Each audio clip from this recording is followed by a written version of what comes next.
All right, good afternoon, good morning. I'm going to give it a minute or so as people pile in. We have a lot of people for this webinar today with Blaine Strickland. Blaine draws a crowd, or as he calls it, he has a great power to convene, which maybe we'll bring up later on in the call.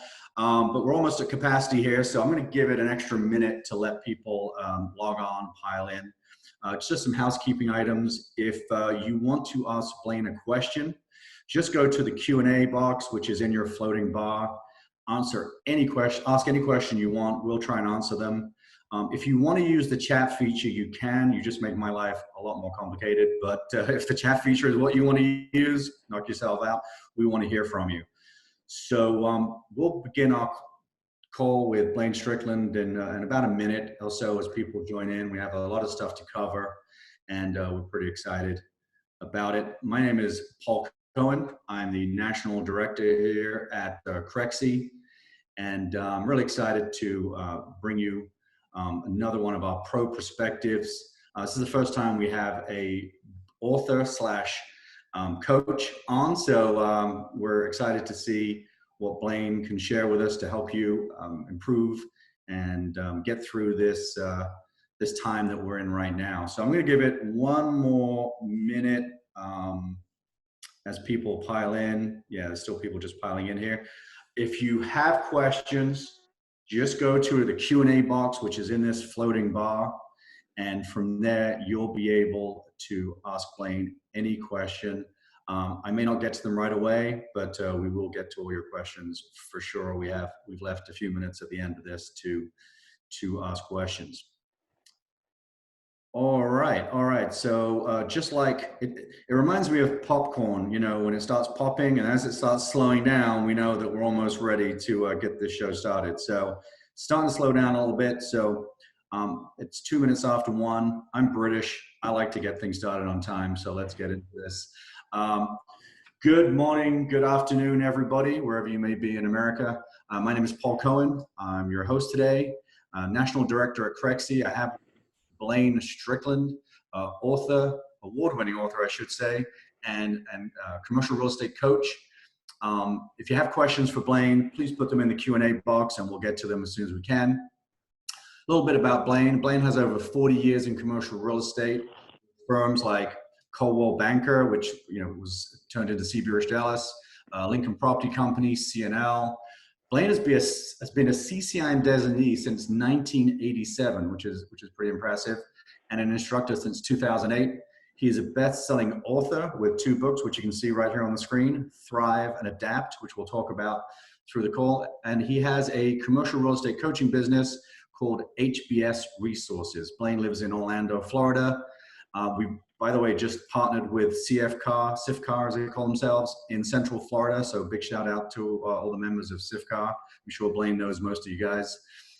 So that's Blaine. I first met Blaine about somewhere last year when I think Thrive had come out, and it was at the Realtor Board of Miami. I met you there. It was a great talk. And what really stuck with me, Blaine, is the thoughtfulness that you put into your words and your books. It's not the usual chest beating that you get from typical sales conferences that you go to. It's really actionable stuff that you can identify with. I was a broker for 28 years, and a lot of it really hit home for me. So I really appreciate your writing style and your book. So welcome to the call today. We have over 350 people on the call, so you certainly have that power to convene. So welcome. What's on your mind, Blaine? Well, thank you, Paul. It's a pleasure to be with you today. I was thinking back to the event in Miami last year. It was a lot of fun. We had a lot of people there. And to your comment about the style of writing that I have, I think if you make it to the 40-year mark, you're going to have some ups and downs along the way. And as you know, many times the most acute learning experience comes from the downs, from the failures. There are things that you can only learn by struggling. And so as I am able to sit here today, I look forward to trying to share some of the things that I've learned, some of the things that I've observed, and would just encourage all of us that are part of this presentation today that, it's temporarily a tough time, but we'll make it through. And maybe the most important thing I could say is there's things to learn even in this in this down period. Maybe we'll get to some of those today. Yeah, well, let's just dive right into that. You know, this down period. One of the books that you recommend in Thrive is The Black Swan. I'm about 3/4 of the way through. You know, coronavirus to me sounds like it could be one of those black swans. It's certainly something I did not see coming.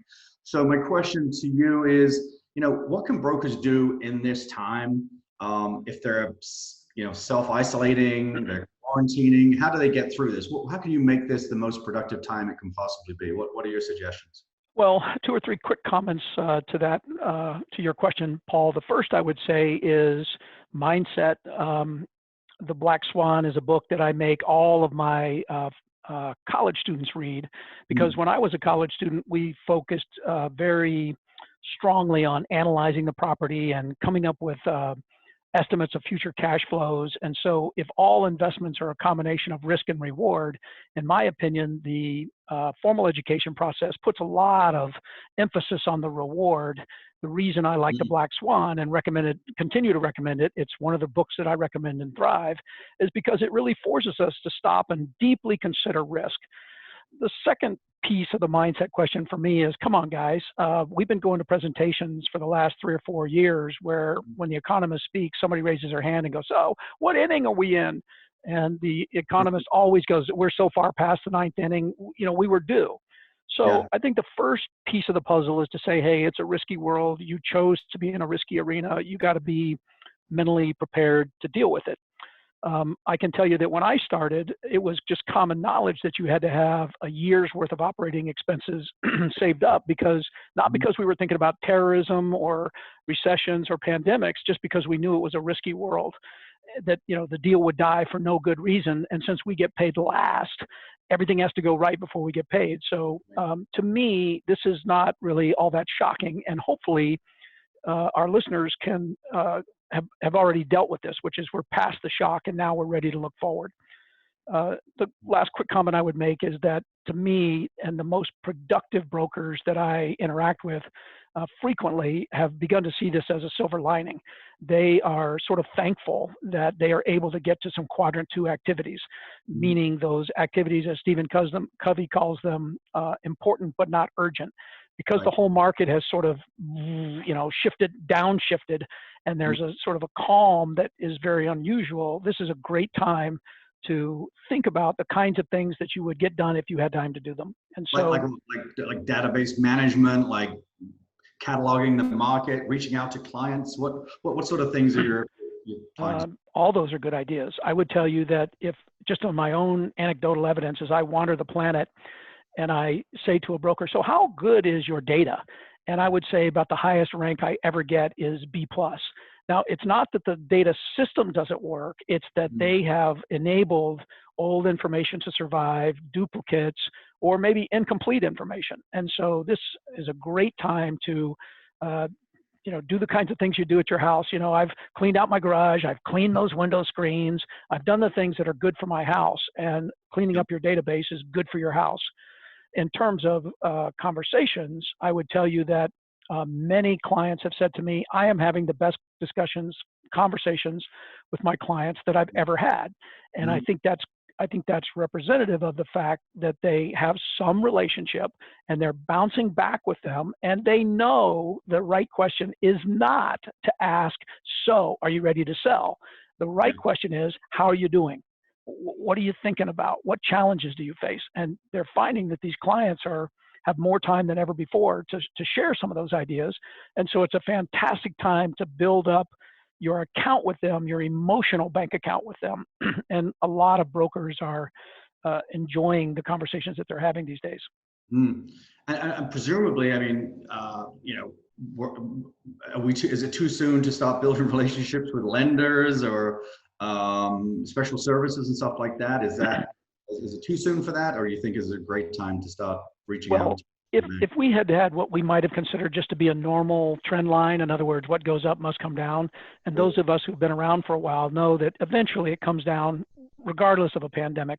When it comes down, those lenders really need us, and the time to build the relationship is away from the heat of battle, so that you're thinking about who their clients are, where their concentrations are, what their issues might be.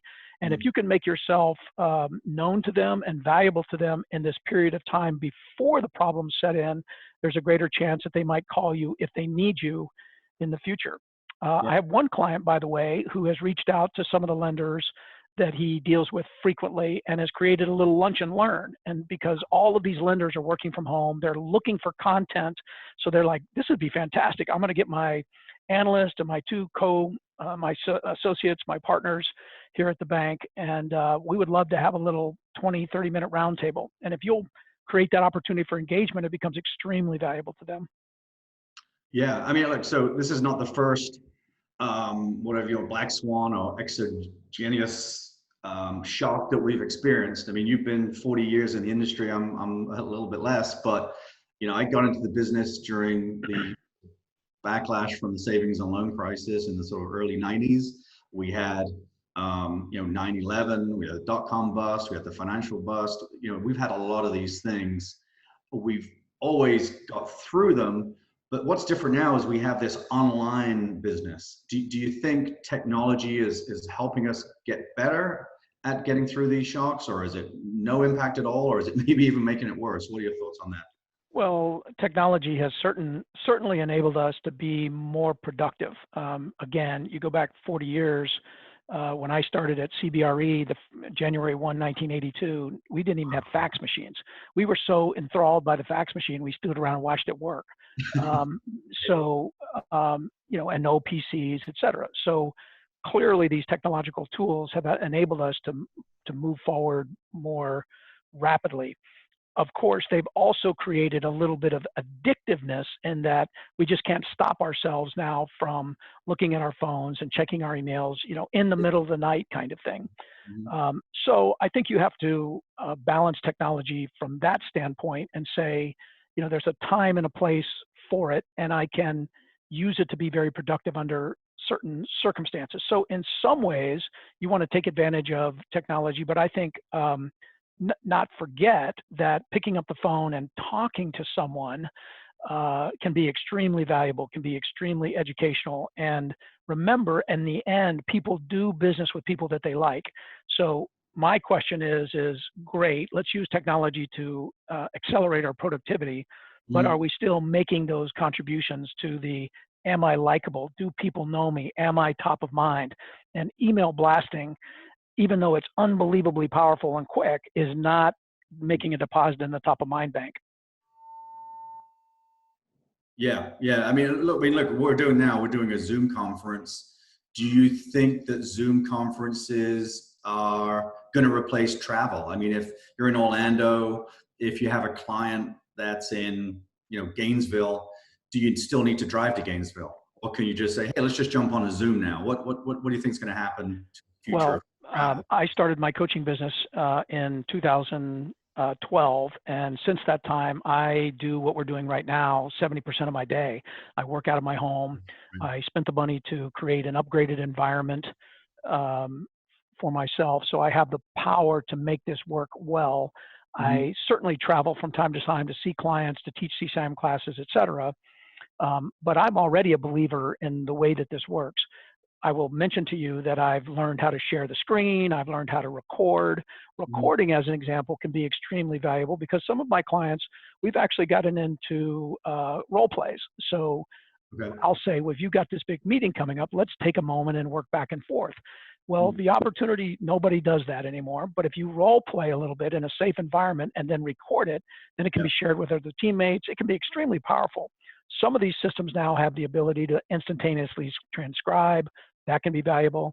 What I've been doing lately is taking my go-to meeting calls on my iPad with my Apple Pencil, and I actually sketch out org charts and drawings and flow charts while we're talking, which is the kind of thing that I've done on whiteboards and easel pads in the past. So I think there's going to be a lot of productivity here, and you know, how travel is exactly going to work, you know, I don't know. But I think if you commit yourself, you can be just as productive as you were in person by using this format. Okay. Well, so tell me about your coaching business. I mean, you know, why hire a coach? Who hires a coach? Is it, you know, people already at a high level, or is it people trying to figure out how to make it work? What's a good client for you? Well, as a little bit of background, what I would tell you, Paul, I would remind you of what we were talking about a few days ago, which is that in today's world, when I started at CBRE, there were two non-producing managers in each office, the profit center manager, and then the first person underneath him was the sales manager. And that person's job was to wander the sales floor and accelerate the activities of the salespeople, but wasn't trying to make their own deal, wasn't in the deal that they were helping with. And so for many reasons, the sales manager model has really moved away. Today, we're at a relatively high split model. We're at a comparatively high split model. The managers are also producers. And so as a result, to be blunt, it is now on the salesperson to take responsibility for their own professional development. Right. And my suggestion there to you would be to say, as you know and thrive, I make the case that you should think about yourself as an enterprise, as a small business that is running on the Keller Williams, CBRE, JLL, REMAX platform, but you are the franchisee. And so how are you running that business? And what you could think about is, if you were running a small business, you would take some portion of your net income, some portion of your revenue, and reinvest it in R&D.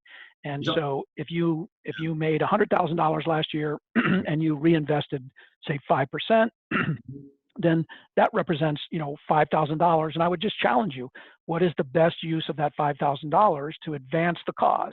Is it take CCIM classes? Is it to take Crexi webinars and get smarter? Pay if you have to. Is it the right thing to do to hire a coach? Some coaches are generalized and coach in a group setting. For me, I only coach in an individual setting. My work is always customized. So the perfect client for me is that person that has a very acute observation, issue, challenge that they're trying to deal with.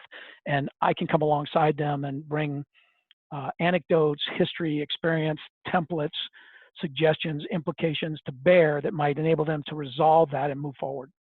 Yeah, I think you're right. I mean, a lot of brokers, I speak to a lot of brokers, and some just don't take the accountability on themselves. They're like, speak to my manager, the company should provide everything for me. And at the end of the day, you're right, it's your own business. Most brokers are 1099s. And so, spending some dollars out of their own pocket is, I think, a smart move. And I think with coaching, particularly what you're paying for, and tell me if I'm wrong here, it's not so much the great idea that you never thought of. It's all the things you've been thinking of doing, and it's just focusing and holding, you as my coach, if you were my coach, holding me accountable for everything I said I was going to do. Is that pretty much coaching, or am I off base?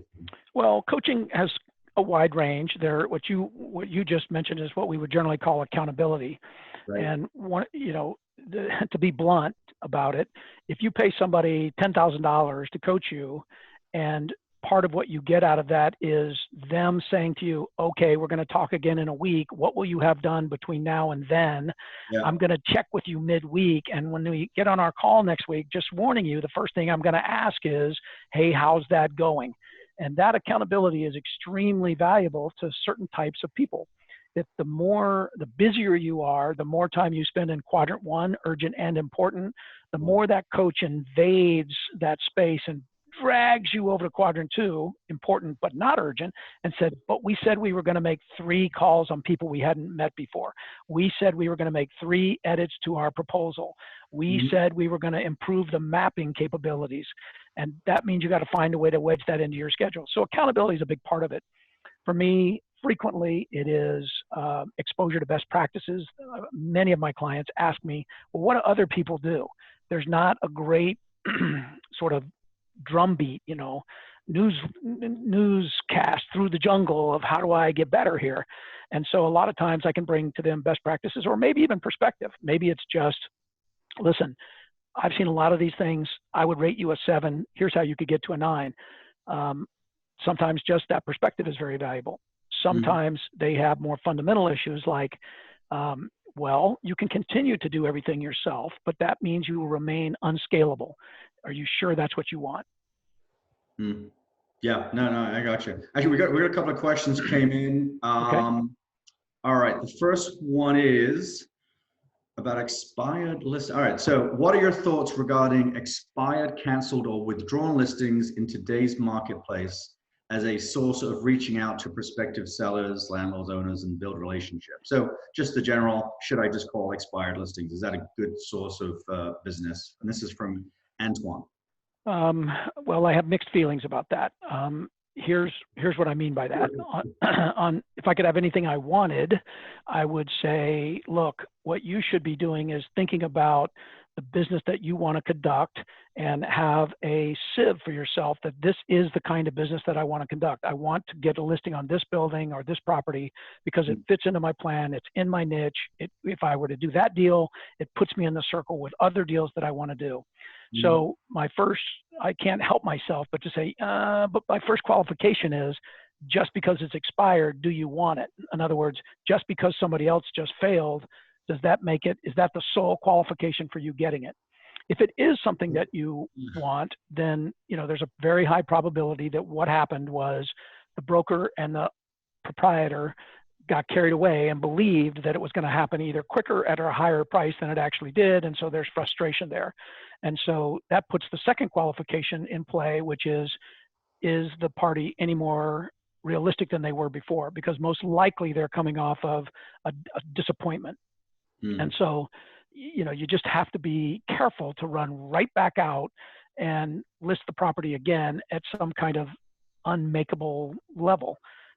So I think it's good to be aware of it. It's not the primary source of my business or the business that I would pursue, because I would constantly be thinking about if I could have any properties I wanted, what would those be? And then as a coach, I'd say, okay, what do we got to do to go get those? The greatest of the suggestion would be to watch somebody fail on a listing that you proposed on, and then call the owner and say, hey, I'm really sorry that your property didn't close. I would like to reopen the conversation with you. Could I come by on Tuesday, or could I call you on Tuesday? That's the perfect scenario. Yeah, it's like the old saying. It's good to be the second guy, the first son, the second wife, and the third broker, right? And I think the other thing which I got from your book in Thrive is, if you're calling up the owner of that property for the first time as their listing expires, you haven't had that track record with them. You should be calling that owner a year in advance so they know who you are, right? To have a strategy based upon picking up expired listings. Again, if you're going to do, it's activity is activity, but I think building a farm base, would you say, is probably, here's all the owners I want to be, here's the expertise I want to have in this area. Everyone in this area should know me. And then when they're listing, when I want to list it for the first time or the second time, they're going to call you, right? Is that a better strategy, friend? Yeah, if anyone has read chapter 1 of Thrive, I talk about top of mind prospecting and building a key customer roster and focusing on those people, giving them special treatment. If you haven't read it, you can go to my website, and it's a webinar, where I explain top of mind prospecting. So I guess the way I would answer your question, Paul, is I'd like to start with a top of mind prospecting approach. And then if it turns out that there are listings that bump up against that, maybe one of your top 25 gave a listing to somebody else, well, then it's a primary thing. I don't like the idea of expired listings as my primary approach. In other words, I can't think of any other way to develop business, so I'm going to be an ambulance chaser. That's not really, I don't think that's a sustainable strategy. Sustainable, that was the word I was thinking of. That's true. Okay, another question I got from Amanda. Can Blaine go over at some point issues, challenges you have helped? I guess she's looking for a specific issue, an example of how you've helped a broker. Like, what was a problem that they had, and how did you coach them to become better? You have thousands. Well, I'll just give you one quick example. Again, if you were to read Thrive, there's a chapter in there where you come to the moment where you have to decide if you're going to hire somebody to help you. And so in Thrive, I give you there's two chapters related to that. The first is trying to think about how the hiring process works, because we are historically bad hirers. I've had people say things to me like, well, I've already had 2 assistants, neither of them worked out, so I'm really reticent. And then when I begin to explore that, I realized, they didn't structure that very well at all. I literally had a guy tell me one time, that, yes, I explained the job to her very carefully. She made fantastic eye contact with me. She laughed at my jokes, and I hired her. And, as a classic salesman response to things, right? Like they were nodding and they were Yeah. good eye contact. And I'm like, well, when you asked her about this, what did she say? When you explored this, and he goes, I never really got into that. And I'm Mhm. like, oh, so you did all the talking and hired her. And it's like, uh-huh. And I'm like, well, maybe that's where we could start if we tried again. So I would just offer to you that, yes, there are many, many circumstances that a little experience helps you with. Yeah, yeah, absolutely. And I pulled up the picture of your book, the first book, Thrive. Highly recommend it. It's both of Blaine's books, by the way, to the point. I think I read a lot of books. Oh, actually, I should correct that. I listen to a lot of books. I don't read any books. I'm an audiobook guy. But what I would say is most people have an idea and they turn it into a 250-page book, which really the idea could be in, an essay. And I think what you get out of Blaine's book is packed information on every page, every chapter. So definitely check that out. So, we talked about, Hey, sorry, Paul. Just wanted to jump in and say, yeah, go for it. Thrive is available as a hardcover and an audiobook. The audiobooks they're both like $5 or $6. You can get them on Audible. So I'm with you. I listen to a lot of books too, and Mhm. you can absorb these messages. I record both of them, so Yeah. I narrate both of them. So they're available to you in that format if you'd like. Yeah, and give you my PC tip. People are quarantining. They like to go for a walk. Download this onto your iPhone or phone. Check your headset on, and within an hour or two walk, you can get everything out of Thrive, and it will accelerate your business. So check that out. So we talked about your coaching practice and what you've offered, and I think you can get a lot of that out of Thrive. Let's talk about your second book, Adapt. Just launched. Timing, interesting. I mean, there's a lot of things going on in the industry that this is talked about. You talk about, are you ready? And my question to you is, ready for what? What should brokers be ready for, Blaine? Well, I think you can get some sense of the industry today that if we could just take this audience today and move it to an arena, to an auditorium, and you and I were standing on the stage and we looked out across the audience, I would say, Paul, what do you see? And what you would end up saying is, well, to me, it looks like on average, the audience is about 60 years old. And for the most part, they're kind of old white guys, just to be completely blunt. The industry has suffered and struggled to create more diversity, more women, more people from other countries, more cultures. And so if it's true that the average age of the commercial brokers in America, which is given by SIOR, CCIM, and NAR surveys, I'm not making that up, that's statistical, then you simply have to say, what do you do with a group that has an average age of 60 years old? So if you say, well, that in itself is going to be disruptive as we get older. So from my world, you've been able to make money in the same ways in the same properties, the same ways for a long period of time. The fundamental value proposition hasn't changed.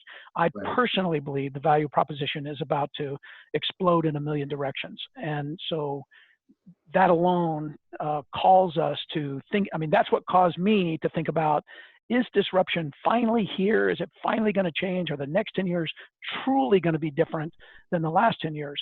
But I was there for all of the 80s, all of the 90s, all of the 2000s. And during those years, there really wasn't much change. I had, many of you have heard Bob Knackle speak. I heard him speak and he said this, these are the high holy days of brokerage, but I'm happy and sad about that. And here's what he meant. He said, look, when I started 30 years ago, we sold the same properties. We're not selling more properties or different properties. We're selling the same properties. We're not selling them for a different commission rate. We're still selling them for about the same commission rate as we had before. The difference is we're selling them for 10 times the value that we were 20 years ago. So now we're making a tremendous amount of money doing what we've always done and just enjoying these swollen values. But that in itself is worrisome, because when you get fat and happy and at the top, it's only a few more minutes. And so that was another statement that I thought about that. And I think if Bob were with us today, he would say, yeah, I think about that every day. And I'm kind of hoping it just lasts a little longer and then I'll be done because Bob's a contemporary of mine. And so, all those things point to disruption.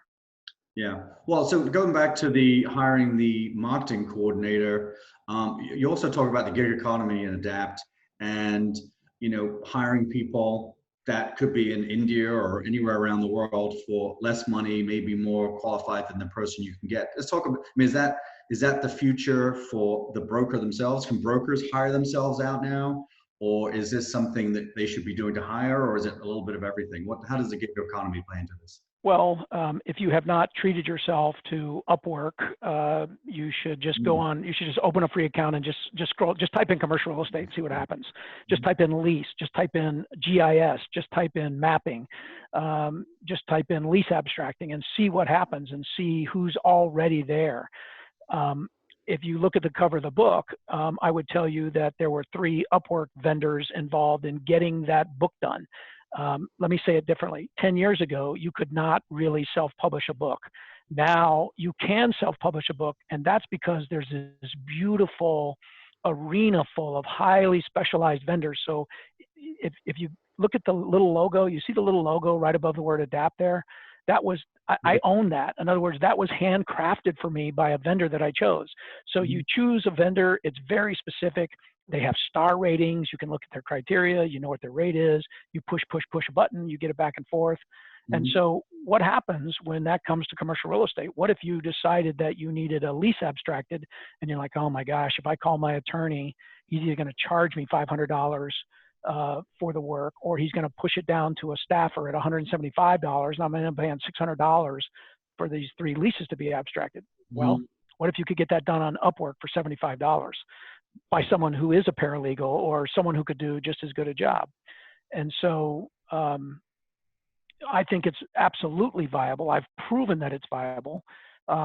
Whether real estate, I muse in the book as to whether you would make, let's say, $100,000 in commissions from serving your local market and another $100,000 because you're an expert in mapping. Maybe you're an STDB, which comes the CCIM portal STDB, which runs off of Esri, and you spend the time to learn how to do that. And now people are like, well, I could either learn that or I could hire Joanna, who's a killer at that, and she charges me this.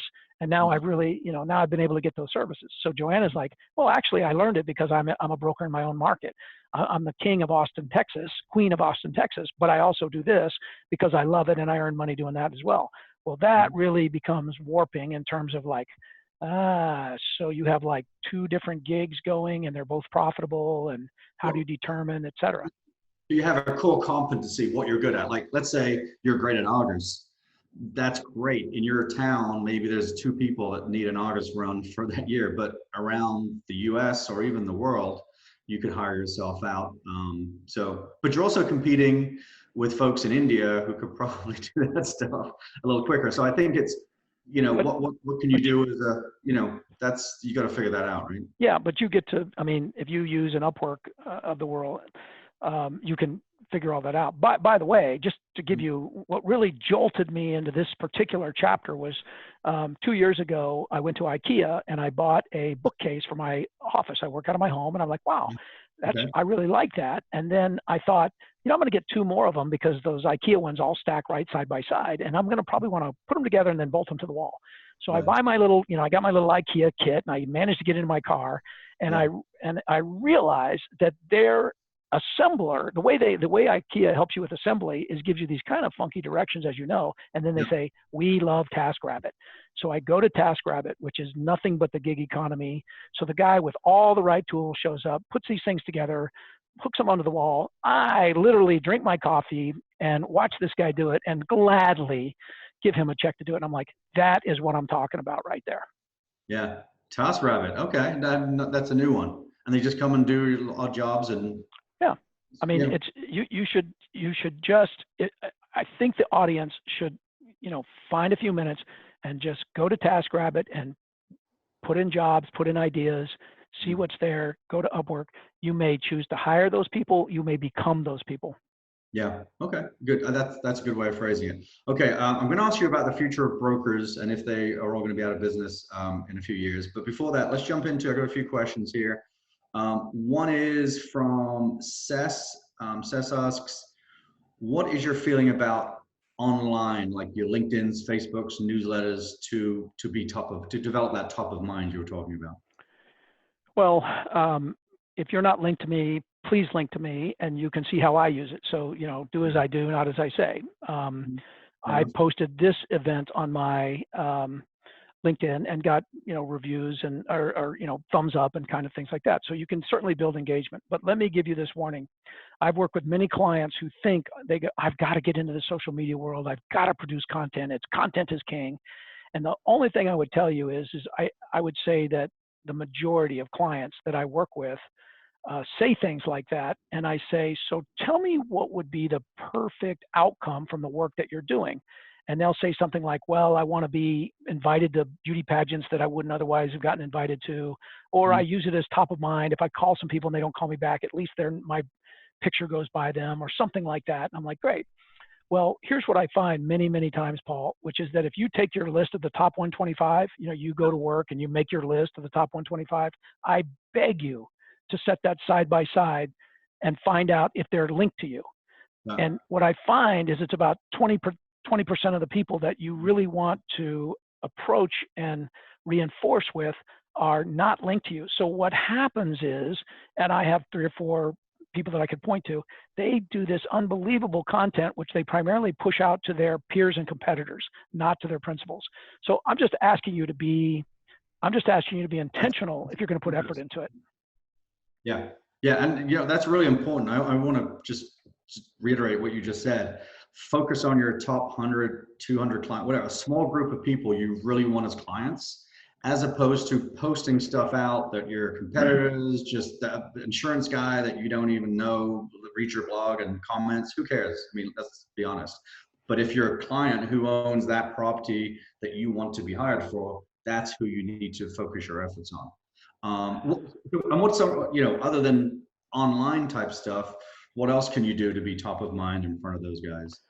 Well, in Thrive, where this is going, near the end of Thrive, I simply make this observation. If you gather together the most powerful, the most productive brokers that you will find that they have pressed their advantage. And what I mean by that is that they know these people personally, they have their cell phones, and they make it their business to intersect with them physically from time to time.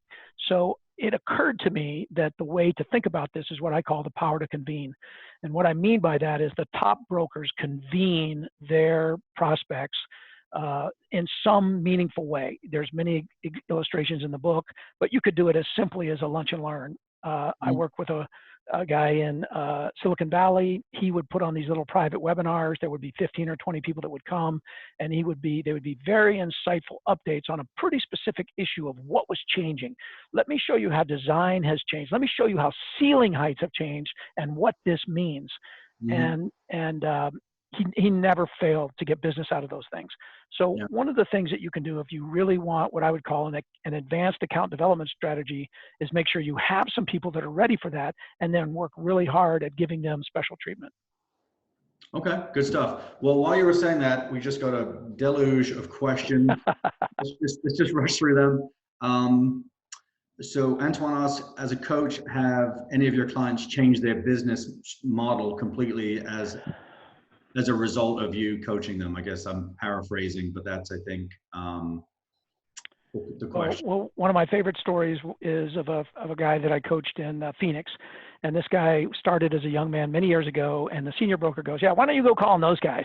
And what he meant was all these doctors and dentists that were in this certain little region, because he knew how hard it is to call on doctors and dentists. And the guy was young. He's like, okay. So he goes over there and he just stays at it. He's just relentless. There's got to be a pony under here somewhere. 10 years later, he's on his own. He's formed his own firm, and he began to trade these small medical office dental buildings frequently. And one day we were talking about what his closing ratio is, and he goes, it's about 70%. In other words, if I list it, there's about a 70% chance that it will close. And I said, well, what is the reason that they don't close? He goes, well, the number one reason they don't close is because they end up selling their practice. Either the junior guy steps up and says, hey, Dr. Joan, please don't sell the business. Let me buy the business, et cetera. Well, it comes with the real estate. So to make a long story short, we started a dental practitioner business selling business. Okay. Unbelievably profitable, no competition, no co-brokers. And so you can, it's called Menlo Dental Transitions. It's an extremely successful company that pairs with Menlo Commercial Real Estate Services. Wow. That's one of the things that a coach can do for you, is to ask questions like, well, why not? Or what if? And Yeah. so He already had the answer. He just he, didn't know he had the answer, he right? fundamentally just added a service to clients that he already had. So when he went in now, he said, look, we're full service. We can sell your real estate, but we can also help you sell your practice if that's what you prefer, with or without the real estate. Okay, good. Okay. Question here from Mitash, good friend of mine. Where do you see the best opportunities after the pandemic? He's going with retail, multifamily, office, or industrial. I guess he's not leaving any room for any other product type, Mitash, but do you have any preference, or do you have any opinion on that at all? Well, Matash, glad to, we're friends as well. We've interacted many times with the CCIM process. Man, I wish I knew the answer to that question. I believe that this is going to take longer than most people are kind of assessing it. They're sort of thinking, well, we'll be back soon. And if it lasts longer, then the whole idea of logistics is going to remain at the top of the stack, because if we're not going out, we're going to be getting more and more stuff brought to our homes. So logistics, what I would tell you is, instead of focusing on the food group, if whatever food group you're in, start thinking about what logistics, what connectivity is going to look like in that world. In other words, I don't know, 50% of the restaurants may never open again, but that means there's a lot of kitchens sitting there that could be used for something else. What if, to attract tenants to your multifamily property, you began to provide meals in some way? Where would we get a kitchen like that? More importantly, how would we get the food from here to here? Maybe we'll be in food truck heaven for the rest of our lives. I don't know. But if it's at the end of the street and you can walk down and get it, and it's what you wanted, then it may be that the most important thing is to think about that transportation element. So my short answer to the question is, my suggestion would be to put the lens on of logistics. The only other thing I can tell you is that this is going to wreak havoc on the capital markets. And so the other lens that you could put on is, say, in terms of thinking about, are we going to get these users and revenues back? The capital structures are going to change radically. So talk to your capital markets players. Yeah, that's good advice. Couple of more coaching questions. This one we also. So how do you get through to people now that everyone is on a cell phone, and many times we don't have their cell phone number? I have a couple of answers to that, but I'll let the expert answer that one. Well, let me make a couple of comments there. Number one is, if I said to you, did you make your list of your top 125? And if I, showed up for a surprise forensic inspection, could you just call those records up one by one in front of me? Could you just show me those records? And could we just do a little graph on how many of those people you have cell phones for? And so that should be your number one goal in life. You have to find a way, as you interact with people that are going to be valuable to you, to find a way to do that. You can ask them directly. You could suggest to them that you text them the directions right before they leave. You could ask them to text you as to when, but you've got to find a way to get that cell phone number. Now, I don't recommend that you then feed it into a mass mailing app, of which there are some, but you got to really kind of focus at that.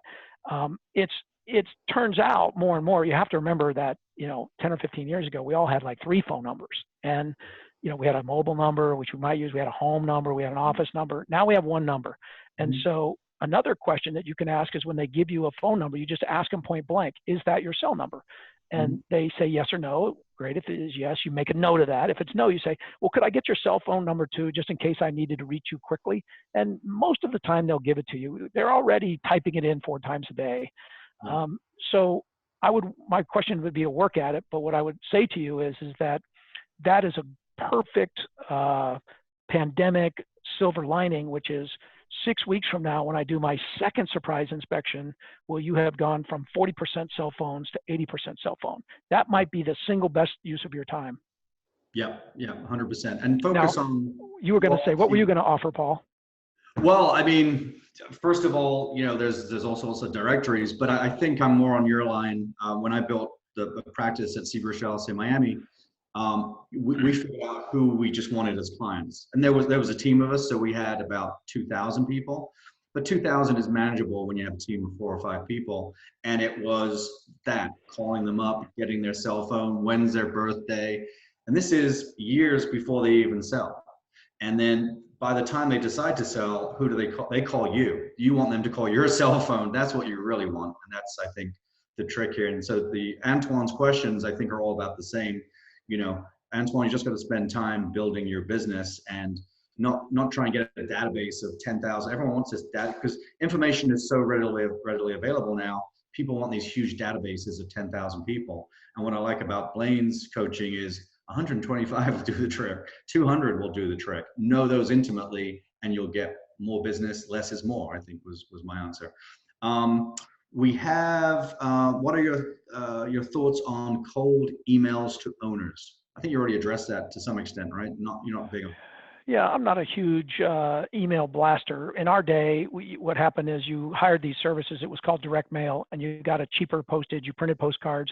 And what those guys would tell you is like, look, we have all the names and addresses of the people in the zip code. So therefore, we can flood the zip code with this postcard. There's 2,500 names. We sell that to you for 10 cents a postcard. We send it out, and you should expect between 2 to 3% of those people to respond. Now, we want to help you with what you say on that postcard. We also want to help you with how you intake that call. A blast email is the same thing, except that now it's so easy to be first intercepted by junk, so it may not even make it to the mailbox. And then secondly, dismiss.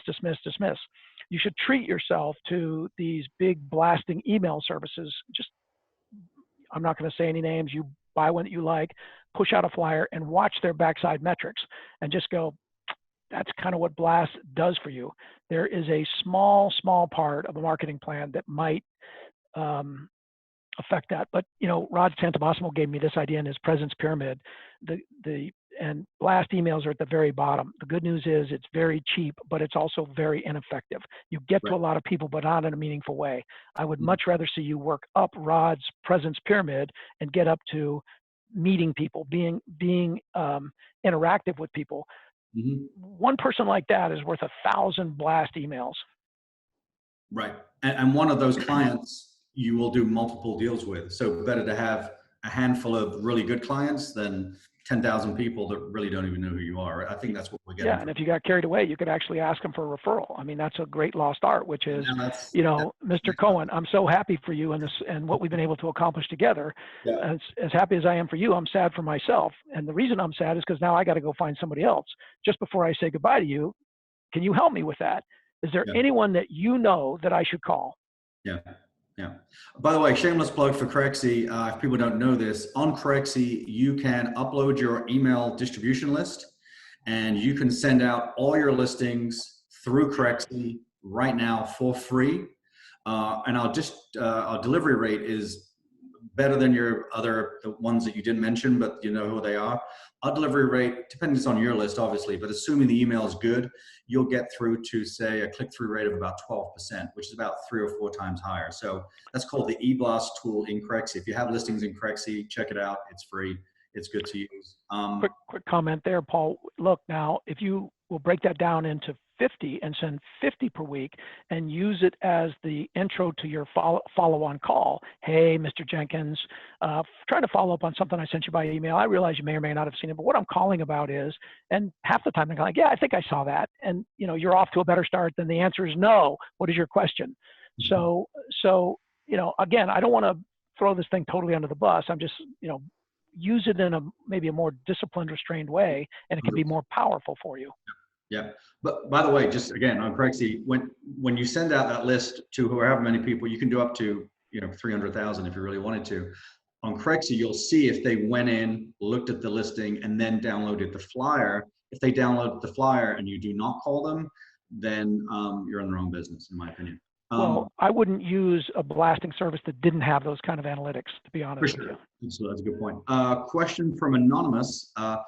Also, what do you tell a seller? Okay, so last year the seller says, hey, I want $10 million for my property. Now you're going to call them back up.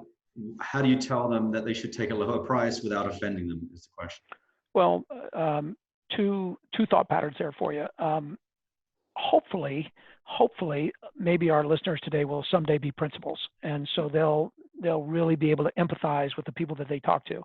But I'll give you an example. I was in a call with a guy a week ago, and I asked him, are the sellers ready to, come back to the table? These capital sources, by the way, you can read this in the Wall Street Journal. These capital sources are saying, man, we've been closed out. It's been so difficult to get in. And so we are now really raising money, and we are full of cash and hungry, and we're going to leap on these opportunities. And, that's great. The sellers are saying, listen, my April rent was 20% below my March rent. So 20% of the rent I thought I was going to get, I didn't get. And that equates to $50,000. I consider that a $50,000 OWI, not a $50,000 permanent reduction in the NOI, which then loses $2.5 million in value when you apply the appropriate cap rate. So when you call me and talk to me about cap rates coming, valuations coming down because NOI is coming down, even if the cap rates don't change. And maybe it's even worse. You lost $50,000 and we're going to change the cap rate, and now you're going to suffer a $3 million bogey. Sellers aren't ready for that. Sellers are like, nope, it's a one-timer, and I'm not going to put it back on the market until I can build that cash flow back up. And if that doesn't happen, then I'm a holder. So I think if you try to be directly frontal and say, you've been wounded, you're sick, you have to sell, now's the time, I don't think that's going to be a very profitable approach. On the other hand, it won't be long until people begin to have to sell. Yeah. Something changes. And so if you will spend your time now building relationships, then in 90 days, 120 days, you're going to be able to present compelling market data. I totally understand what you're saying, Mr. Jenkins. Let's just take a look at the last 10 sales of properties that I believe compete with yours. So this is what's happening to your competitors. Maybe, Mr. Jenkins, if you don't see yourself as participating in selling at this time, why don't we make a run at some of these properties? Why don't you become a buyer of these properties, since you are in that market, you love that market, and now these guys had to sell before you did? I think that's going to be a much more powerful approach. Yeah, flip the script. That's good. I mean, we used to say, you don't want to distress property so much as a distressed seller. It's exactly. They can hang on to a distressed property for forever. But if they need to sell, that's a good client. Exactly. So last question from the audience, and I have two other questions for you. I think we kind of discussed this, but what are your feelings on retail, small businesses, and their success going forward? We kind of touched on that. Well, I mean, it's kind of funny because I live in Orlando, and the two worst businesses that you could be in is sort of hotel and retail these days, which there's a Spanish word for that. It's Orlando. And so, we're all waiting to see when Disney World is going to reopen. I mean, just think about the conditions there and how that affects hotels and how that affects retail. But, speaking as the old guy here, okay, your career is going to go up and down. The economic conditions are, and so the best possible thing you can do is observe acutely. I already mentioned some lenses that I think you can look through, but there's an opportunity to really be valuable to people. The market has been so strong for so long that they really haven't needed you all that much, and now they're going to need you. So you have got to get in that mindset. Yeah, 100%. So you talk about this in your book, travel agents, financial advisors, or stockbrokers, as we used to call them, all to some degree have been marginalized. What do you think about commercial brokers? Are they going down? Are they become more of a commodity, or is technology going to help them?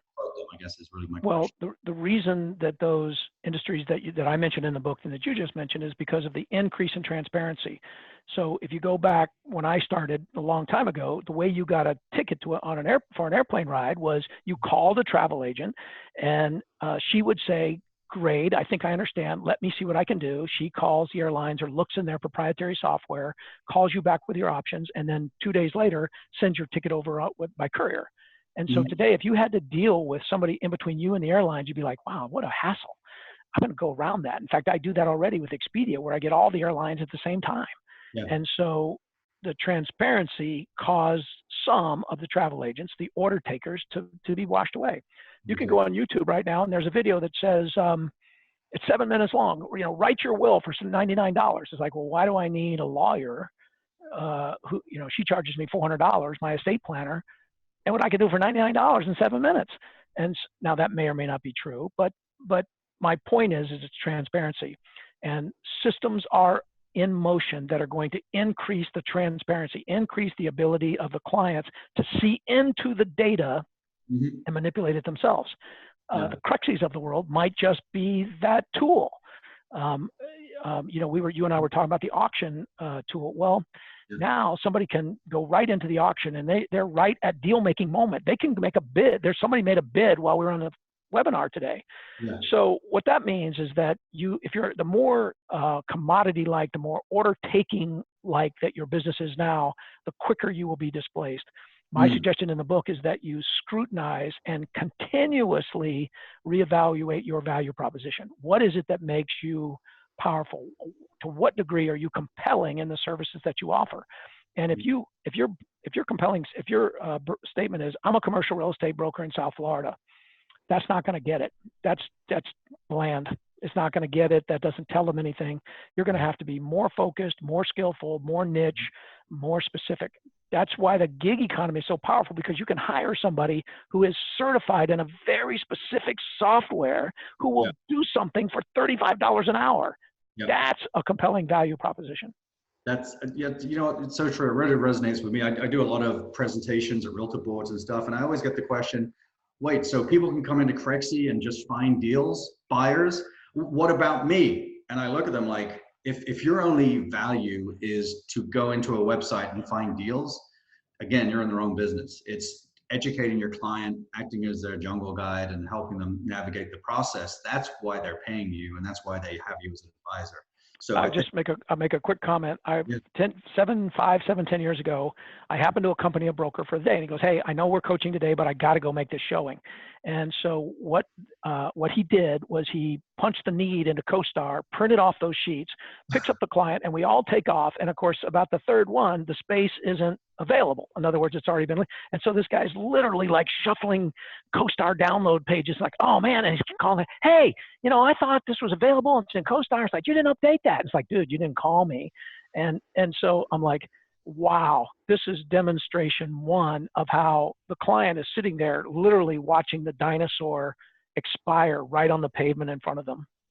Yeah, relying on a platform to do the job that you should already be the market expert. And that's, well, if that's all you're going to do for me, I could have done that myself. And you didn't even call to make sure that the data was correct. That's just not going to cut it. That's not a value proposition. So it's my last question for you, and I saved it to the end just in case we got into a bit of a fight here. The question is, you know, in your book, you talk about this technology platform, which I will not name, and how, you know, you mentioned that as the future, this disruption of the business. You did not mention Crexi. I'm going to get over it, but will Crexi make the second edition of ADAPT? That's my question. And then tell us a little bit more about what you think about what is disruption as far as technology? Is it replacing brokers, or is it assisting brokers? I mean, what is technology doing to disrupt the industry? Well, in the opening chat, in the introduction to ADAPT, I try to be very sure-footed about what disruption is, and so what a lot of people, when they say disruption, what the thinkers have said over the last 20, 30, 40 years is that disruption is often evidenced by what's called creative destruction.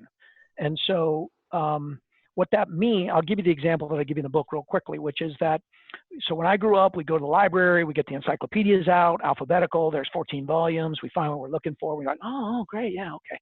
Then we get treated to, Microsoft says, no, we're gonna buy out World Book, and they create Encarta. And so all the time when my kids were in middle school, we were buying these discs from Microsoft called Encarta, and it was an online encyclopedia, which was great because you could see pictures, you could hear little clips.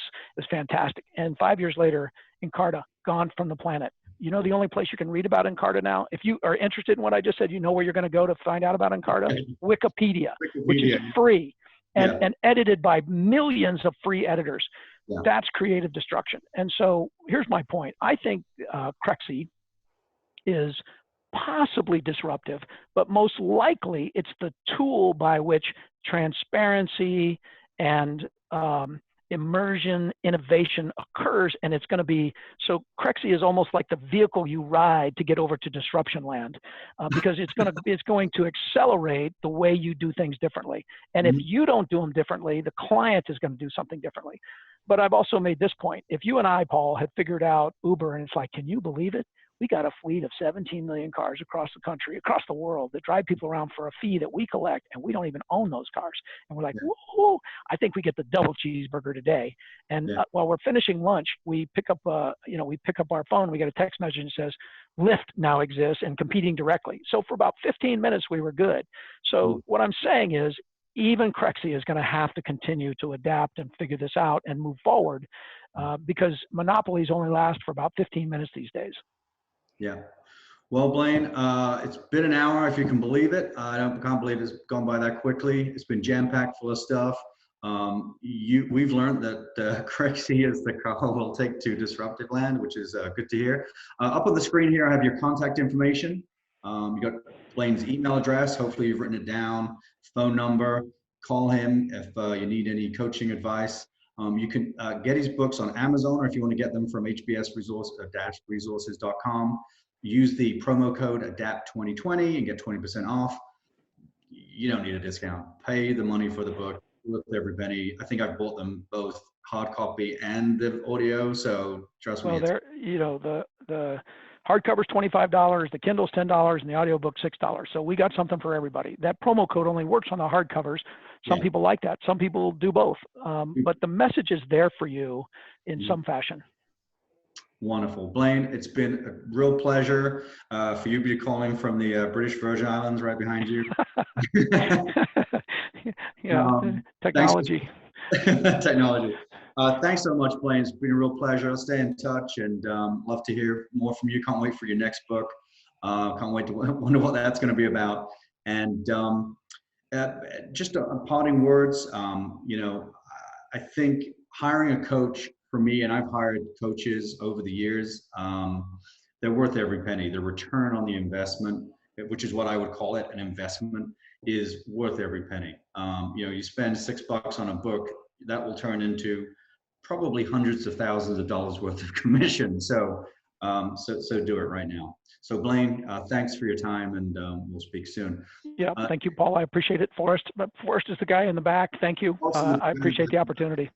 Yes, thank you, Blaine. I appreciate you joining us this morning. Glad to do it. Next week, we have Dan Spiegel, Managing Director at Coldwell Banker. So look for your emails there, sign up, and we'll have another information-packed session for you then. So from then, stay healthy, stay safe, and have a great day. Thanks, Paul. Thanks, Blaine.